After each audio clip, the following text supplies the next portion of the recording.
again. Alright. Check out my sick Fortnite dance. Clap sync. Alright.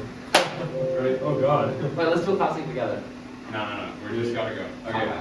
So, our last book was I Killed Giants, and this is a story about a girl who is living in a difficult home where her father isn't present and her older sister has to take care of her and her brother.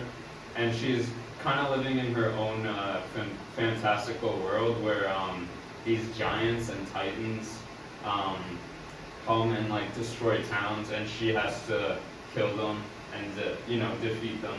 And she has a difficult time at school as well. She's bullied and kind of seen as an outcast, and she doesn't really do much to prevent that. But she does end up making a friend with a new girl who comes to school, Sophie. And there's also a lot of times where she has to visit the school psychologist, and as the story progresses, she slowly becomes more comfortable with that psychologist. And really the main theme of this book is to like enjoy life while like in the moment, to try to like while you still can, essentially, because at the end of the book we find out that her mom, who had cancer this whole time, and she had kind of been in denial, and she hadn't been spending time with her mom because I think she frankly like didn't want to believe it that her mom was gonna die.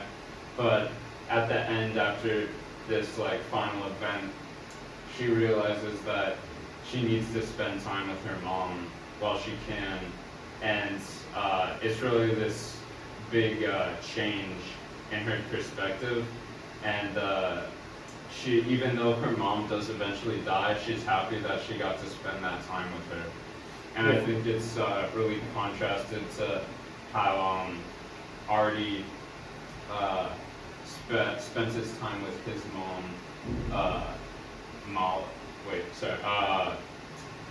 Anya, before she died, because Artie wasn't really connected with his mom, and then she just suddenly died, and he had to deal with that for the rest of his life. While I think Barbara, the main character of I Killed Giants, got more closure because she spent that time with her mom before she died. And you talked a lot about talked a little bit about the Titans and Giants, and we find out towards the end, at least I had this realization in reading, in that before she had sort of become more that connected to her mom, and the story of her fighting these giants is her internal fight of fighting these feelings and like not wanting to, like what you said, accept that this was happening to her mom. And there's towards the end of the panel, she has this fight with the Titan, and I took the Titan as that, like the idea of her mom having cancer. Yeah. And we hear the Titan say, I'm not here to take you, I'm here to take your mom.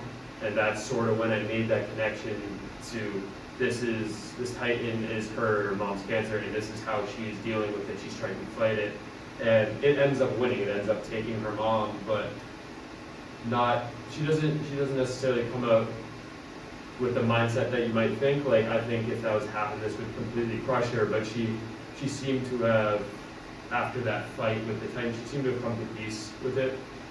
And after all the work with the social worker, like what you said, it seems that she's come to grips with a lot of stuff, like from the household to the bullying to her mom having cancer. So I think you also said there was a lot of progression in the book, and I think this entire graphic novel is the progression of her internal battle. Yeah, real quick. Our lunch is right now. Okay. So I just want to actually talk about, like, I think the theme of like reality versus like fantasy, like with her living in her own just like cope with her issues in the real world. It's like something unique that's like not really seen in too much of the other books, but it like does parallel in the same way that, like what you said, the relationship between the two characters, Artie and Barbara, like with their mothers, like that, there was that series of panels in Mass 1 where I think everyone actually remembers this. It's like the comics that Artie drew when he was little, like reflecting on his mom's death. Like he actually does blame himself for the death, like where there was this one night specifically where his mom comes up to him and then he just like dismisses her, but like internally that like from that moment, like he feels so much guilt. And I think it's interesting, like just the different ways that they cope. Yeah. All right. Thank Well, you for we gotta joining us. go. I don't know. We gotta talk about the art style real quick. It's pretty good. Right? This was the best art style, I think. I think Yeah, it- we ordered it. Like I said, whoa, where's the best? This is the best, but this was our favorite. Yeah. I think it went well with the story. It sort of had this mix of reality and not reality, which is sort of her fight with what's really going on in the outside world and then what she's fighting on the inside. So I think that just went well. But we need to get out of here. all right, now go to the next panel. Just a few minutes. Yeah. This and, is like, sort is of this is like a contrast between the reality and her internal battle, which I thought was really cool. But anyway, they're good books. You should go read them all. They're a good read. Very interesting. lunchtime. Time to go eat. Thanks for joining us. Thank you. I think we can run a level over, huh?